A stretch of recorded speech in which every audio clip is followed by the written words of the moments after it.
আচ্ছা, তোমরা কি জানো আমাদের গড়বেতাতেই রয়েছে এমন একটা পবিত্র জায়গা যেখানে একসাথে মা কালী থেকে শুরু করে মহাদেব এবং সংকটমোচন হনুমানজির দর্শন পাওয়া যায়? হ্যাঁ, তোমরা ঠিকই শুনেছো, আমি কথা বলছি গড়বেতার ভদ্রকালী ও বাবা ভদ্রেশ্বর শিব মন্দিরের কথা। ভক্তি আর শান্তির এক অপূর্ব কেন্দ্র এই জায়গাটা। তো আজকে আমরাও একটু সময় বের করে চলে এসেছি এখানে। নিজেরা তো দর্শন করবোই, আর তোমাদেরও এই সুন্দর জায়গাটা দেখাবো। মন্দিরে প্রবেশ করেই প্রথমে আমরা বাবা ভদ্রেশ্বরের দর্শন করে নিলাম। এই শিবলিঙ্গটা সম্পূর্ণ পিতলের তৈরি, যা দেখতে সত্যিই বেশ অনন্য।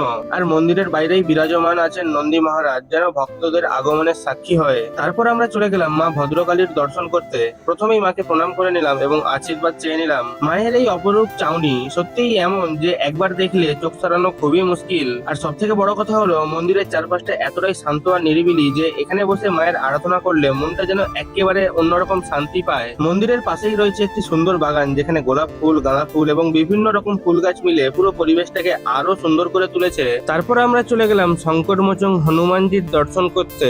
সব মিলিয়ে ভক্তির এক অপূর্ব কেন্দ্রস্থল এই জায়গাটা। তো তোমরাও কে কে এখানে ঘুরে এসেছো অবশ্যই কমেন্টে জানিও। আর লোকেশনটা হলো গড়বেতার গনগনি গিয়ে গঙ্গা মেলা যাওয়ার পথেই। আর এমনই সুন্দর সুন্দর জায়গা ঘোরার ভিডিও পেতে এখনই চ্যানেলটা সাবস্ক্রাইব করে নাও।